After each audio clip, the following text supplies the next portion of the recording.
Hindi mo kailangang sayangin yung oras mo. Hindi mo kailangang sayangin yung oras mo sa pag-o-overthink. Huwag mong ubusin yung gabi mo sa mga bagay na hindi mo naman kontrolado. Sabi ng Panginoon Diyos, "Be still."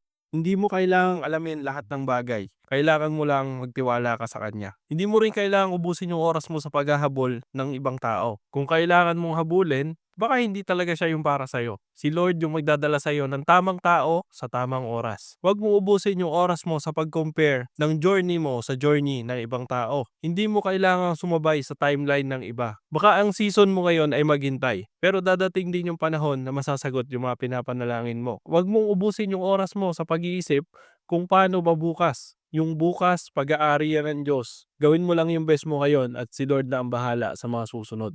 Huwag mo ubusin yung oras mo sa pagpe-pretend na okay ka lang.